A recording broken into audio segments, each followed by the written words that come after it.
Hello, everybody. It's Dr. Floyd. Just wanted to touch base as week 6 ends and we move into kind of the midterm of the course.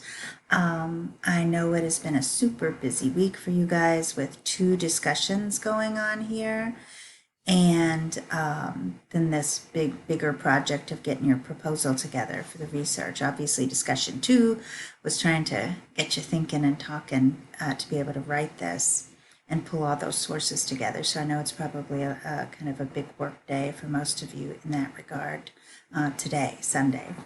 But I want to talk about kind of where we are in process, what's coming up. I have been following particularly that discussion too, trying to get a sense of what kinds of projects you're thinking about and throw some approval your way. That will come more formally this week as I grade.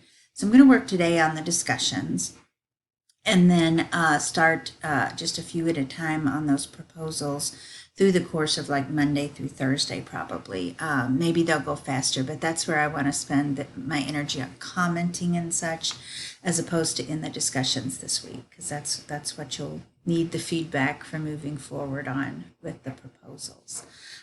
What I've seen in discussion 2 is fascinating, interesting, diverse topics, kind of what you hope to do being articulated, and then a rush of support as colleagues to each other with saying you need to check this out, or oh, I think that's fascinating.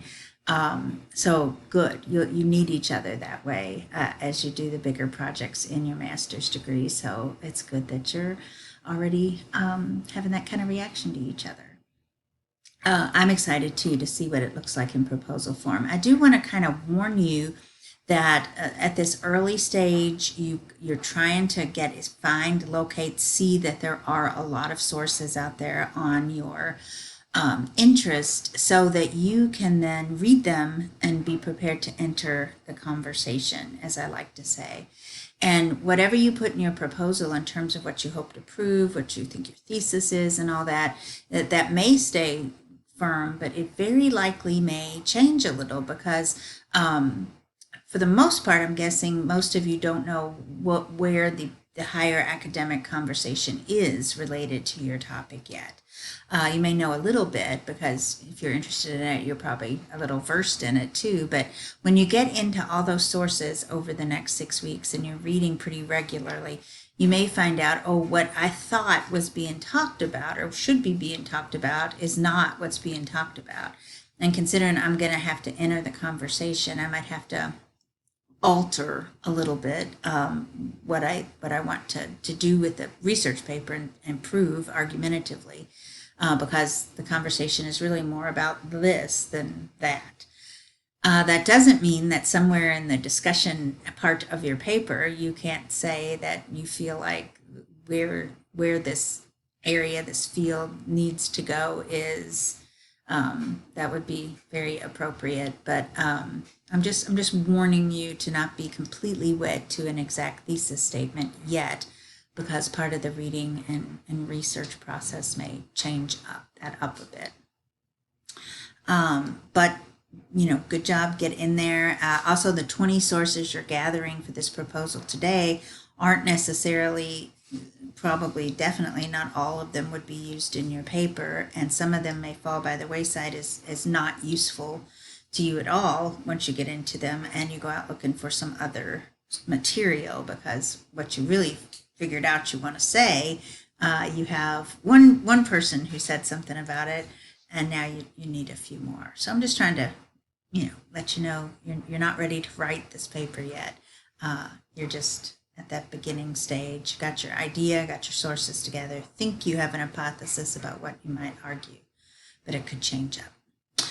So that'll be my focus, just trying to read and comment and guide those a little bit this week. Now, what I want to say that is super good news for you guys and all of us really is, after a very busy week like week 6 has been, if you look ahead, week 7, obviously somebody's already done this because they've already posted, but week 7 is just one discussion board, which seems super easy after this week, right?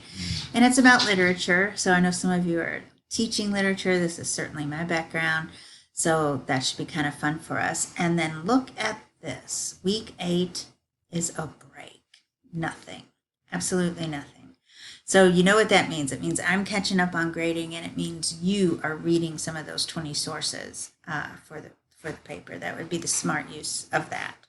Or maybe doing a little bit more of nothing. But when it gets to week 9, this is the topic that many of you are interested in overall in your degree. So I think you'll find that fun. It has a discussion and a kind of cool project. So when you get a chance to look ahead and see that, it'll be great. So that's kind of where we sit for the next 3 weeks. I think it's good news that after all the work of this week, we collectively get to take a breath.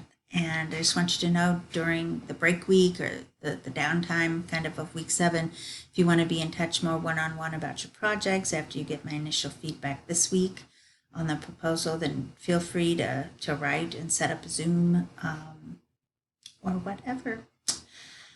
All right, so any questions? As always, be in touch and have a great week 7.